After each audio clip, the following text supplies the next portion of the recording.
Chapter 15, Heaven and Hell, Part 1. The plaza filled with people, their thoughts and voices a dull hum in the back of my mind. No one approached me as I huddled alone in the dark shade next to the clock tower. The humans ignored me, the vampires watched and waited, but I wasn't alone. Grief, regret, anguish, profound guilt. I had plenty of company. "Don't," Bella whispered. In my dark thoughts, she was a shining beacon, illuminating all my flaws. She scowled. "It's not your fault." Yes, it was. My mental echo of Bella may not believe it, but I knew the truth. I wondered what she felt in those last moments. If she cursed me for trampling her heart before she jumped to her oblivion. "No, forget it," she said. She closed her eyes and turned away. "I'm feeling extremely insignificant." You're right. I'd ignored the gift of her memory too long. With so little time left, I would allow myself one last selfish indulgence. I raised my eyes from my knees and looked across the plaza at the reflection of the clock in one of the windows. Like Bella, I chose the time of my death myself. At high noon, I would stride into the sun in front of hundreds of humans, demonstrating the horrific beauty of my kind. Moments after that, the condemnation would come, and I would welcome the fire. My ashes would be swept away, worthless debris before a cleansing wind. Only a minute or two remained in my time on this planet. The sun shone brightly, the instrument that would be my end. I rose and walked to the entrance of the alley. A few feet from the end I stopped, looking down at the junction of day and night at my feet. How ironic that to end it all, I would have to cross this shadow line, stepping from darkness into light. It was the extinguishing of Bella's light that drove me here at all. "She's dead, Edward," Rosalie's voice repeated, and I heard an overtone of regret. I blinked, and Bella frowned in that instant. "What is it that upsets her?" "Not even she wanted you to die, my love," I whispered, wishing I could touch her just one more time, but she was gone, despite all my efforts. "You're doing it again," she chided. The hands of the clock clicked off another minute, one more to go. No one would be hurt except me, the best end I could hope for. I silently apologized to Alice again, wishing she didn't have to see the violence, wishing she would know the peace I hoped to find in the end. With that thought, I slowly unbuttoned my shirt. The first witnesses to my inhuman nature would be a small family who stopped right in front of me. As the seconds counted down, I regarded the group. 2 parents, 2 children, a perfect balance, just like my own family. My brothers and sisters, my mother and father, would all mourn me, and I swallowed another guilty lump for causing them such grief. But, like the couple in front of me, they were complete.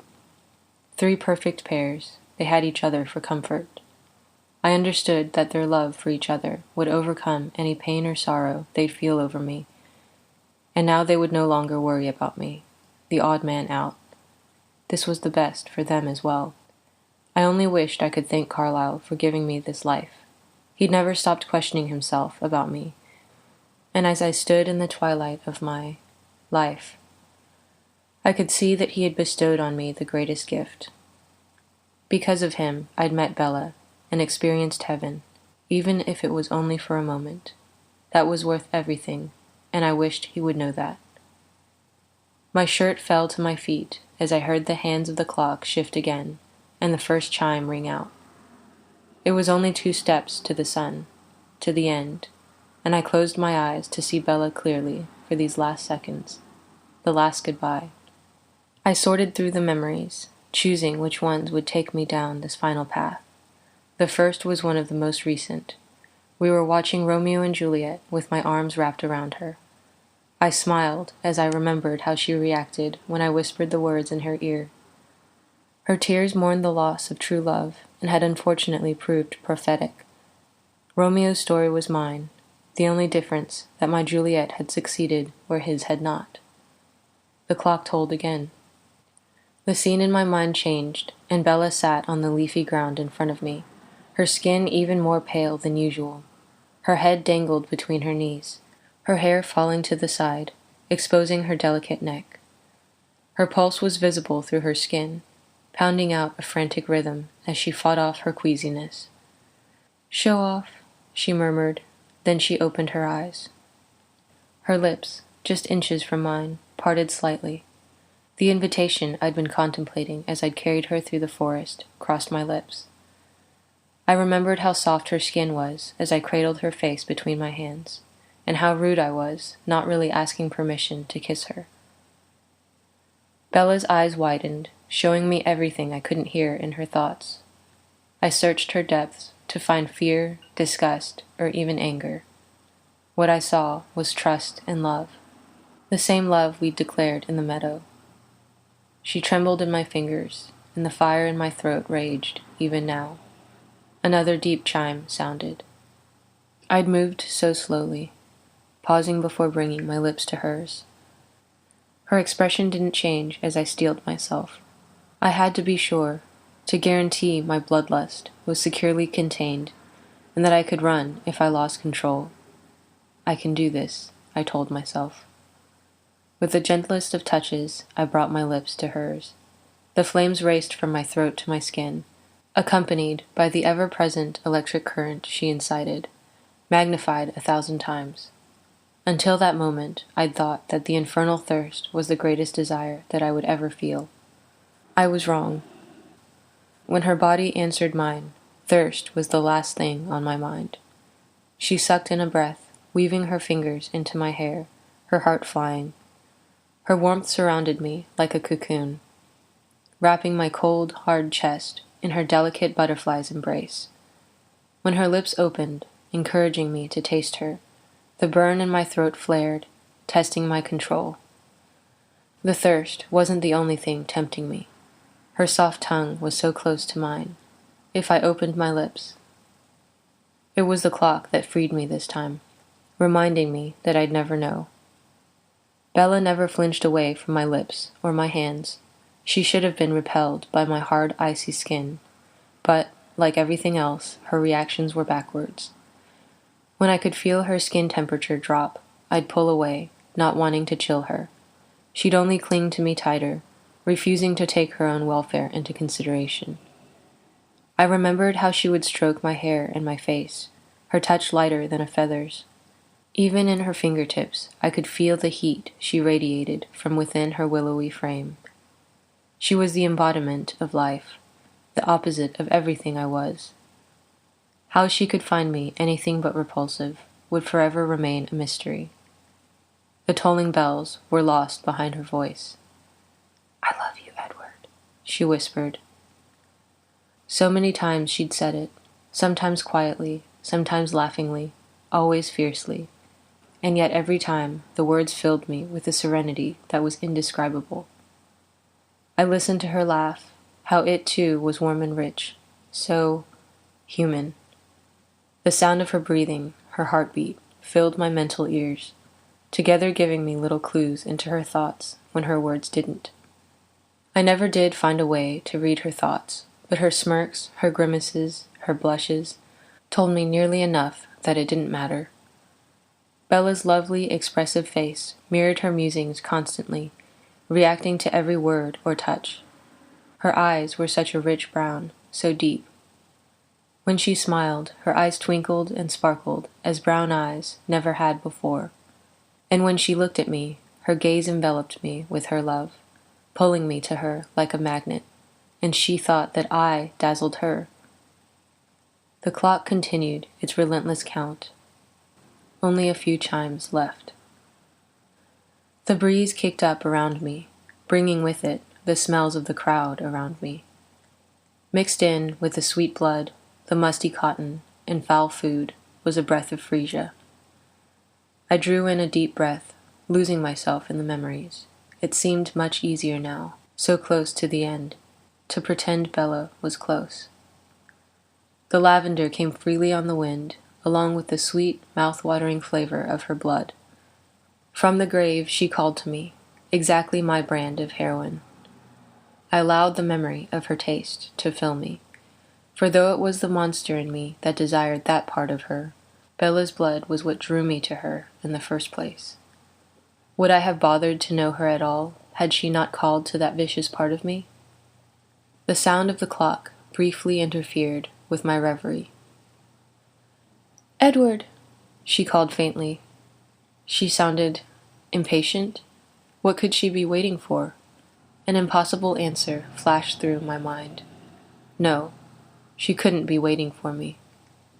For a brief moment, I considered my life before Bella, but there was nothing that could compare to how she'd affected me in those few short months. Everything else was meaningless, as was a future without her. Only my time with her mattered. Only during that time did I truly live. "I love you, Edward," she said again in my memory. "I'll always love you." She died without learning the truth, that I did love her, that I'd never stopped loving her. "I thought you couldn't read my mind," she said. As another chime beckoned me toward the end, I remembered Carlyle's words on her birthday.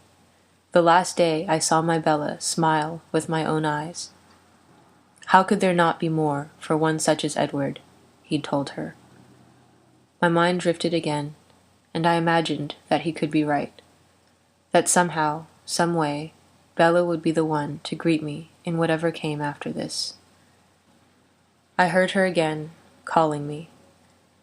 "Edward!" Her voice, though quiet, was different. It was as if she was here with me, beseeching me.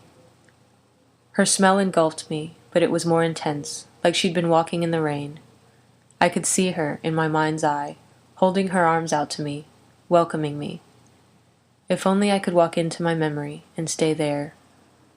I took a step closer to the end as the clock bellowed another chime.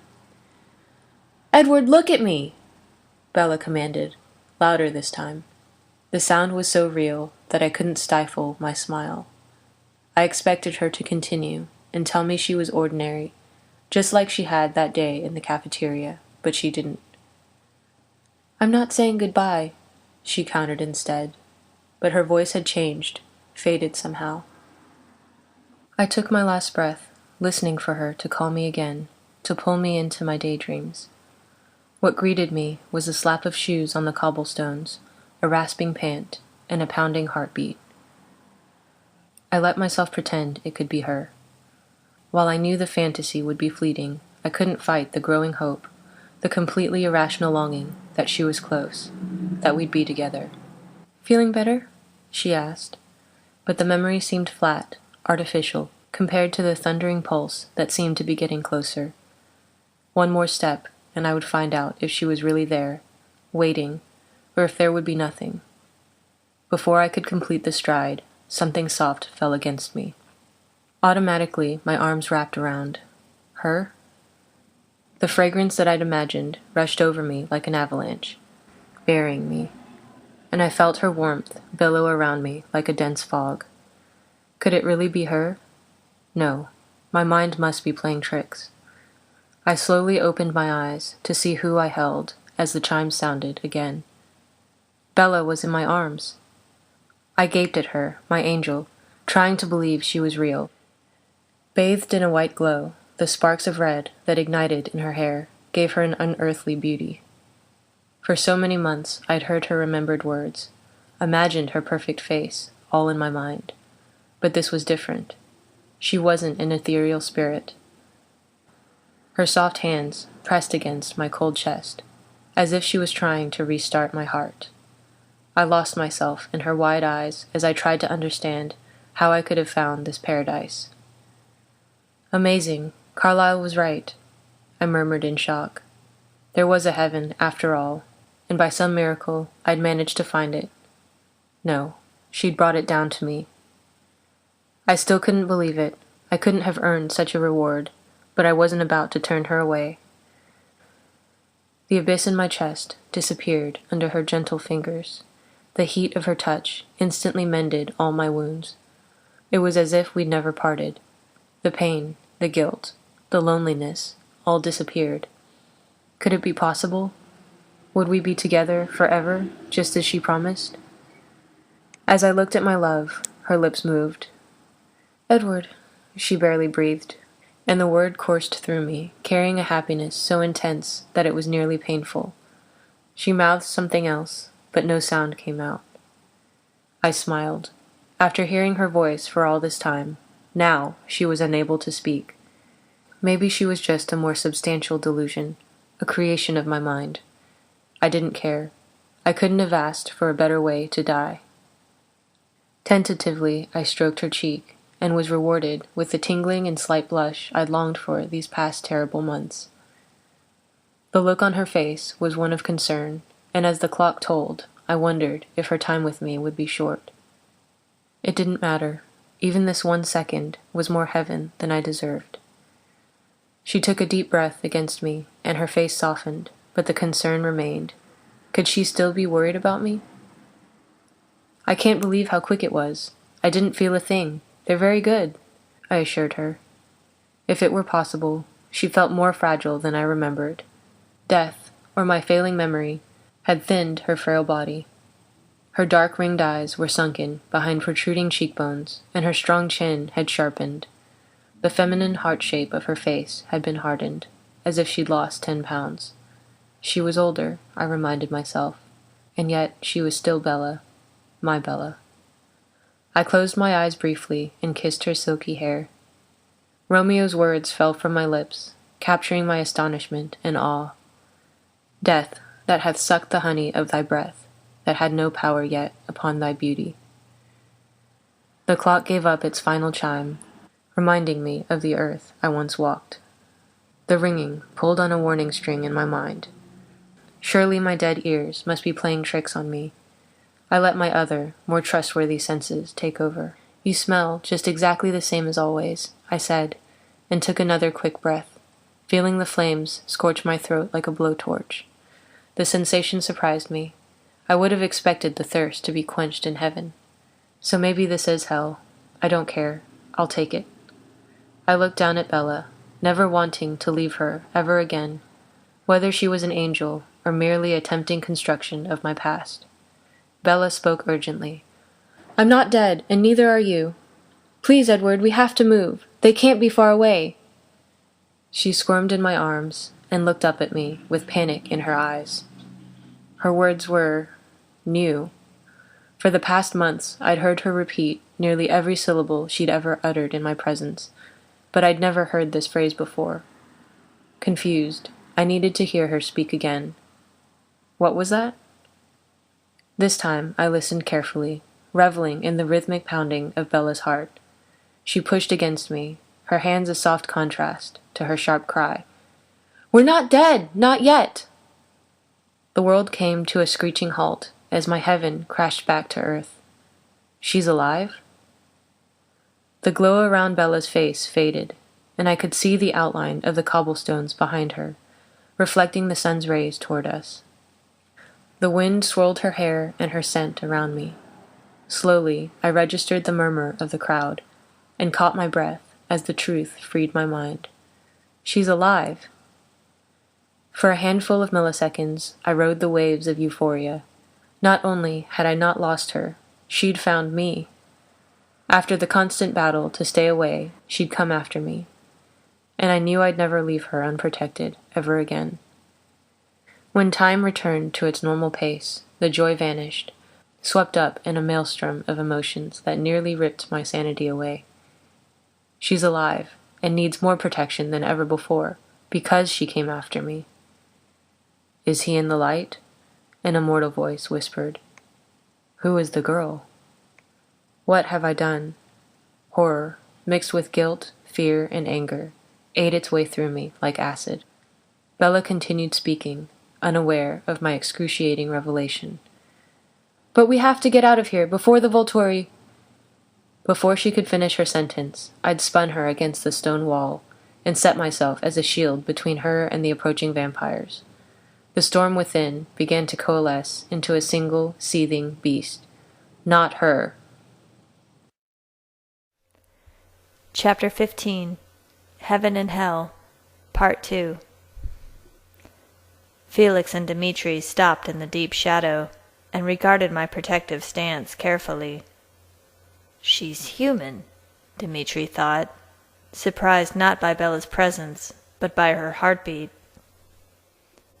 I fought to control my baser instincts, facing for the first time in my life the conundrum of the victim, fight or flight. The light that had been my accomplice now became my jailer, but not Bella's. "The ghost disappeared, Mommy," the little girl in the plaza said, tugging on her mother's sleeve. "Oh, there he is, look." Could this child be heralding Bella's escape? Impatient for the girl's mother to notice us, I had to force myself to speak calmly. "Greetings, gentlemen. I don't think I'll be requiring your services today. I would appreciate it very much, however, if you would send my thanks to your masters." Felix was the first to answer. "Shall we take this conversation to a more appropriate venue?" "I'll give you what you want," he thought, baring his teeth in a wicked grin. He had hoped for a reaction from Bella, but she only tightened her grip on my belt loops. Finally, the human took notice of her child. "Che cos'è?" she said, and her eyes followed the child's outstretched hand towards me. They widened, seeing me shirtless and defensive. She saw Bella's frightened face, but couldn't see what I was protecting her from. "I don't think that'll be necessary," I said sternly, measuring the distance to the end of the alley. If I could get her into the plaza, she could leave with the crowd. "I know your instructions, Felix. I haven't broken any rules." Aro's voice echoed in Felix's head. "Bring him back if he tries to make a spectacle of himself. I want him alive." Felix added his own interpretation.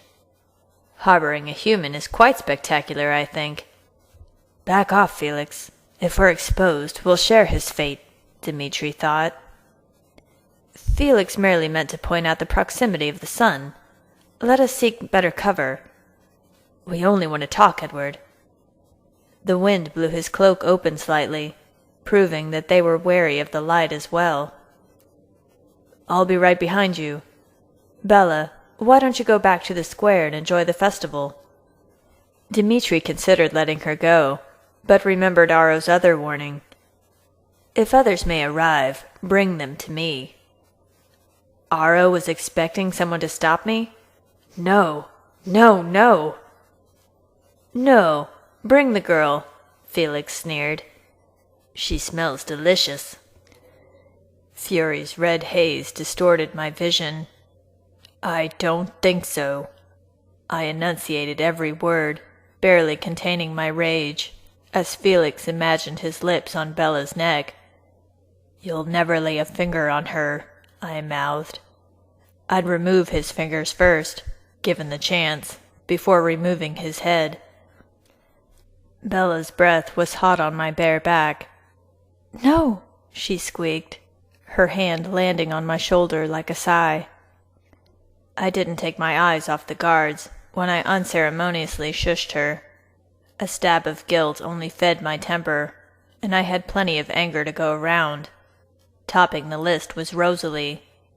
If she had left me alone like I had asked, I'd be in Forks right now, on my knees begging for Bella's forgiveness. And then there was the nameless voice on the phone, with his callous, "He's at the funeral." Changing a single word would have altered so many lives. The pettiness of that thought led me to the true core of my anger. Me. I was at fault, and the hatred meant for others easily got reflected back on myself. I should have confirmed Bella's death. No, I should have been there to protect her in the first place. Dmitri looked at his companion, frustrated at his eagerness for violence. Felix, not here. When the larger vampire relaxed, Dmitri turned back to me. "Aro would simply like to speak with you again, if you have decided not to force our hand after all." My empty stomach heaved at the thought of Bella facing the Ancient and his minions.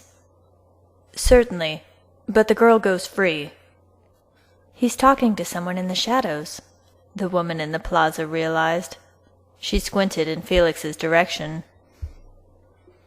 Dmitri leveled his stare at Bella. He noted her fingers clinging to my shoulder, unaffected by the cold temperature of my skin. Clearly she was no stranger to our mythical existence. "I'm afraid that's not possible. We do have rules to obey," Dmitri said. "She knows too much." My anger grew exponentially. Rules? Apparently some rules only seem to apply outside the castle. "Then I'm afraid I'll be unable to accept Aro's invitation, Dmitri." Felix tensed, prepared for a fight. "That's just fine," he growled. "First you, then her." "Aro will be disappointed," Dmitri said with a sigh. He didn't think I stood a chance against Felix, but mapped out a plan for damage control should the fight draw attention. "I'm sure he'll survive the letdown." I could deflect Felix long enough for Bella to get into the crowd. I was certain. Once she was safe, we'll see who was left standing. Felix and Dmitri smoothly separated, boxing me into this section of the alley, effectively blocking Bella's escape. The human woman saw them too. Her anxiety rose another notch. "He's protecting her from them." She pulled her husband close but hesitated. Bella's pulse sped, but I couldn't ease her fear. It was her distress that worried the woman. The human couldn't decide whether or not to get involved. "Do it!" I wanted to scream. My eyes wandered up as I listened for the thoughts in the building above us. Another possible escape. If I could make it inside, maybe through the second-story window. Felix saw my eyes rise. "You'll never make it carrying her," he grinned. "Or are you leaving her behind? I'd be happy to take care of her." He took another deep breath, his mouth watering. Bella moved her trembling hand down my back, unknowingly reining in the growl that rattled in my chest. Dmitri didn't follow my line of sight. His attention was focused on Bella. He tried to sample her mind, and earned a glare from me. He returned it, wondering if I could feel what he did. With a sixth incredible sense, he reached out to me, filing my mental fingerprints with the others he sensed. Some were close by. Felix, the Volturi brothers. Others were hundreds of miles away. "I'll find you, if you manage to escape, Edward." I considered shouting to the humans and forcing a diversion, but was bombarded with images of Dmitri taking Bella away while I struggled with Felix. "Not yet, Edward. We need more witnesses," a ringing mental voice rang out.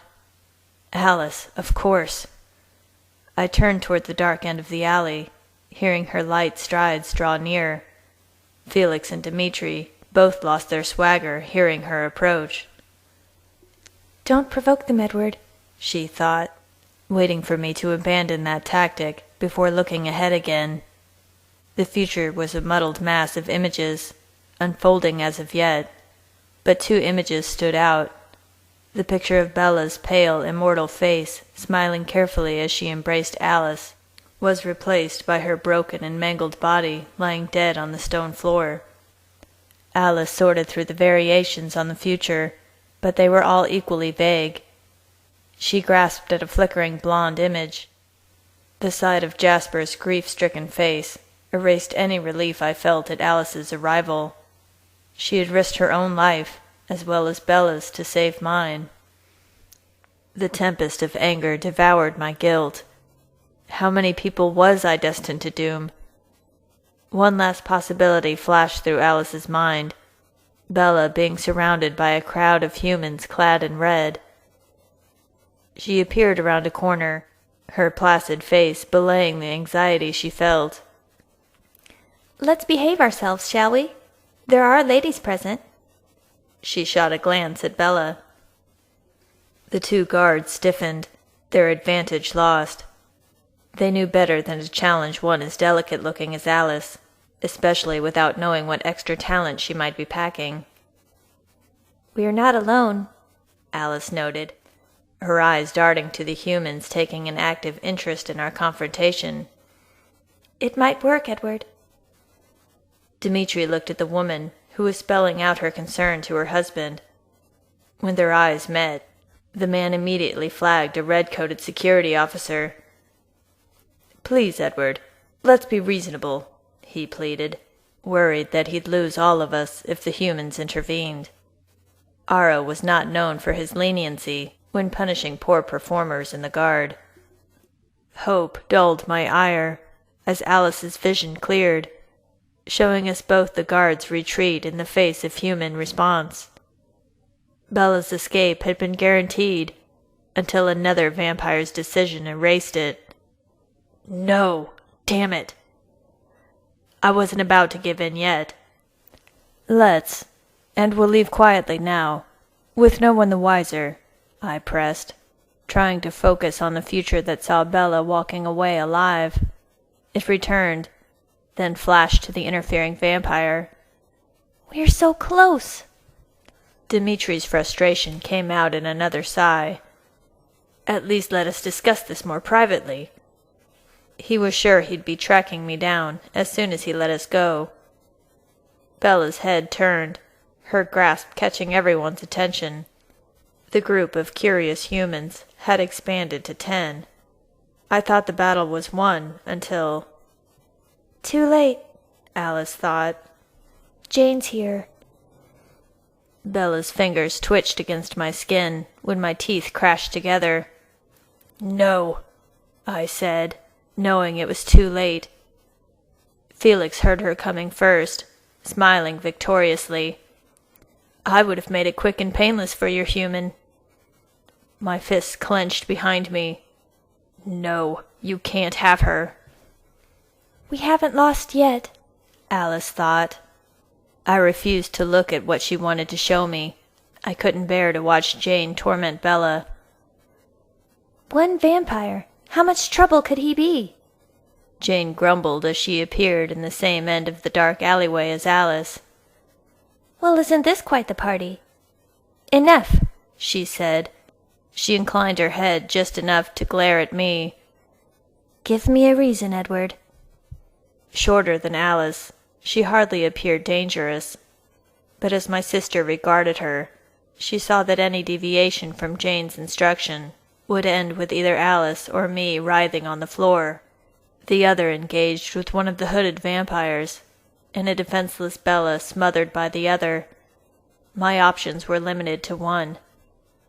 "Jane," I said as a surrender, releasing Bella from my protective cage.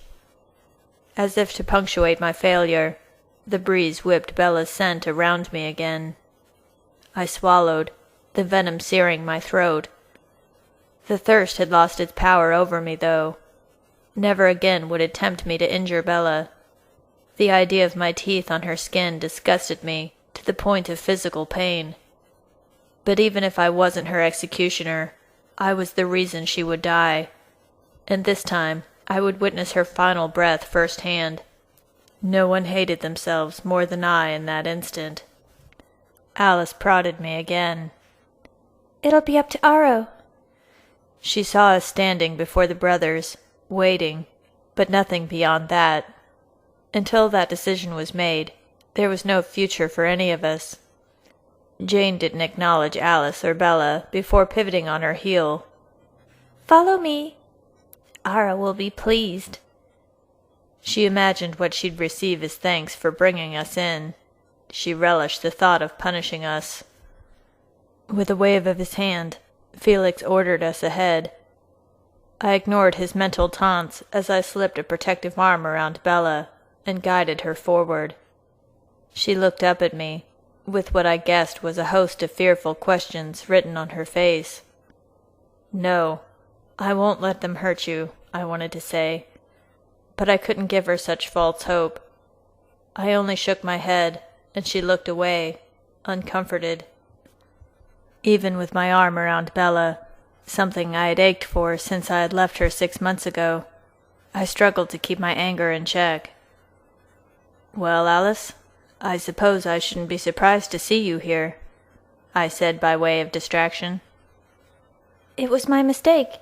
It was my job to set it right." "You look terrible," Alice thought. Esme won't be happy to see you so thirsty.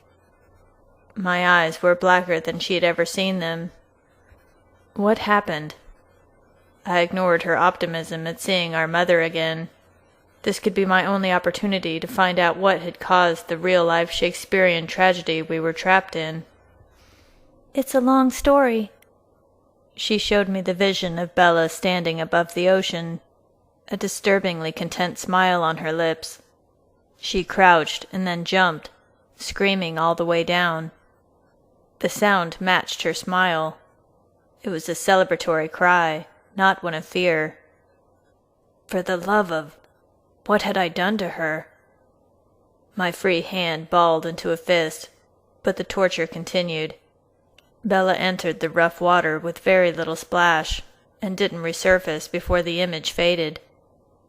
Alice pursed her lips, regret strong in her thoughts.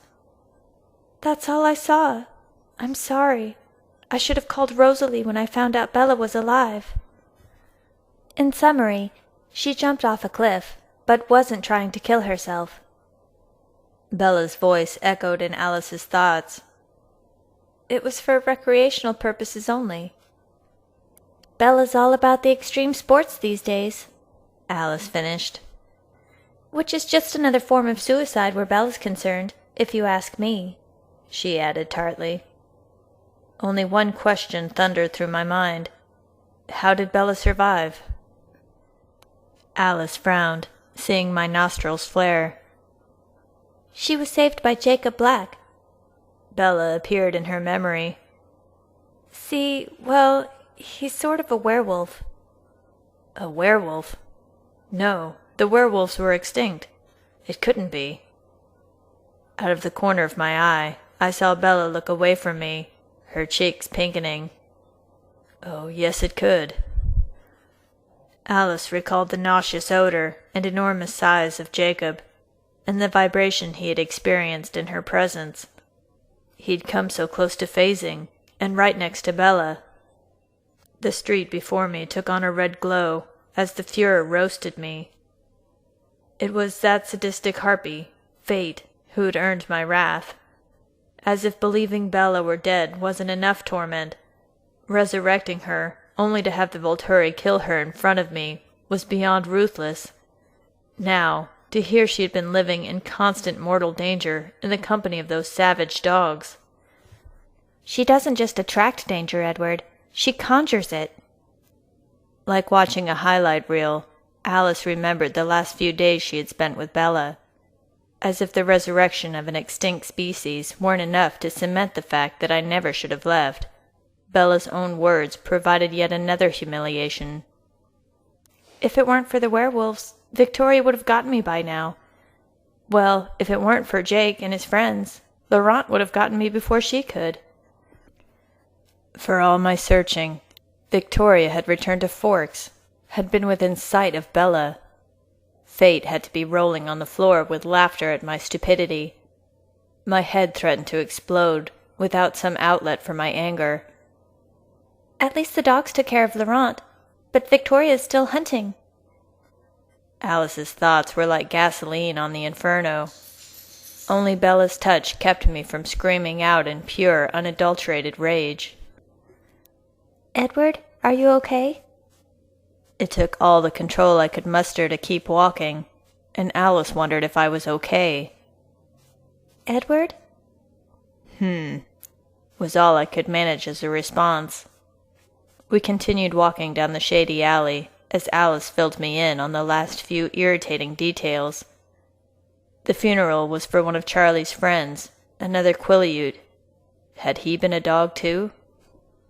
Charlie, the look on his face as he described Bella as catatonic when I had left, became etched into my eyelids. The things I had done to her. Monster wasn't nearly as hideous enough description. Finally, Alice showed me myself. She had been sitting in Bella's room when the vision came, the sight of my own destruction at the hands of the Volturi. Before I had taken the time to think about asking for their help, I didn't make a sound as they tore me apart. Only Alice's sobs narrated the scene as I vanished into a cloud of purple smoke. After seeing what Bella had endured in my absence, I had no doubt that my demise would have brought me anything but peace. No, that would be far too easy and kind an end to such a tortured existence. Only one thing was absolutely certain. I was, and always would be, damned. Bella reappeared in Alice's memory, her hands on my sister's face, mirroring her terror. Alice spoke only one word. "Edward!" She choked. Without a sound, Bella collapsed into Jacob Black's overdeveloped arms. As he carried Bella, my Bella, to the couch, I clenched my jaw so hard that my teeth cracked in protest. "Stop! I can't take any more." I hissed the words, no louder than a breath on the wind. Bella remained tense, but didn't react. My fury dissolved into helpless anguish. In my attempt to protect her, I had only put her in more danger. There wasn't a penance high enough to pay for my poor judgment, no matter what motives I might have had. "I'm so sorry, Edward," Alice thought, her sincerity lost to my pain. She had been against my leaving from the beginning, but I hadn't listened. She had tried to shoulder some of the responsibility. "I should have done something sooner." I slowly looked at one building, then the next, silently willing her to stop blaming herself for what was all my fault. Her loyalty and faithfulness were more than anyone could ever ask of a sister. She didn't deserve to bear any guilt for what had happened, especially since her death would be added to the list of my sins should we fail to escape. The image of the mutt touching Bella lingered, keeping the coals of hatred stoked while I wallowed in guilt. Even if he had saved her, he'd never touch her again. I bared my teeth at the thought of coming face to face with the dog. If only I could lose my fury on him, here, now. It was the tang of adrenaline that calmed my anger this time. The open grate leading to the underground world of the Voltura greeted us when we reached the end of the alley. "I'll go first and catch her." Alice knew I wouldn't leave Bella's side while Felix and his hungry thoughts lurked nearby. As Alice jumped into the tunnel, Bella skidded to a stop, throwing her weight against me. "I'm ready. Drop her down to me," Alice thought. I didn't bother to answer. She had already seen Bella landing in her arms. Calmly, I inched Bella forward. "It's all right, Bella. Alice will catch you." Her fear poured off her skin in waves, and at first I thought it was because of the drop. Bella sat on the edge of the hole, sliding in one foot and then the other, as if dipping them into boiling oil. "Alice?" she whimpered. Of course, she had no reason to trust me any more. "I'm right here," was the reply from below. Bella still didn't move, and the vampires behind me grew impatient. Gently, I wrapped my fingers around her wrist, feeling her heart frantically forcing the blood throughout her system. "Ready?" I asked her. Alice answered instead. "Drop her." I looked for some kind of affirmation from Bella, but she just pinched her eyes and mouth shut, closing herself off. Remorse replaced all hatred. I wanted to apologize, but instead I let her fall. She let out her breath in a rush when Alice caught her, but I didn't release mine until Alice promised me she was okay. I dropped down and promptly captured Bella around the waist, hoping she'd let me guide her through the dark tunnels.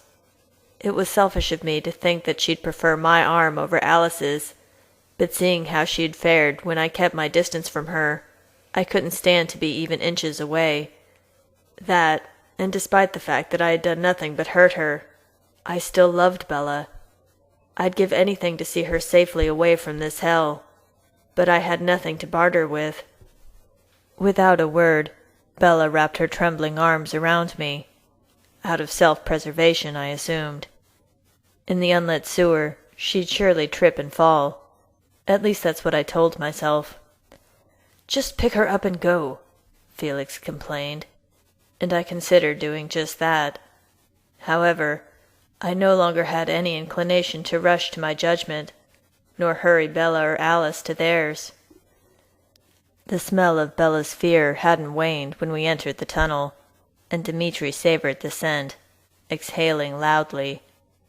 I shut out his and everyone else's thoughts, focusing only on the sound of Bella's hammering heart.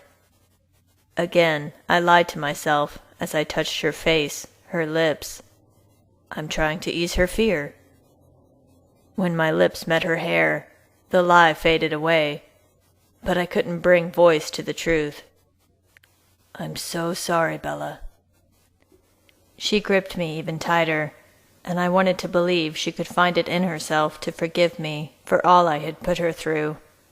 Again, I tried to find the words to ask, but couldn't find the place to start. Asking her to forgive me for lying seemed blasphemous, considering she had come to save me whether I loved her or not.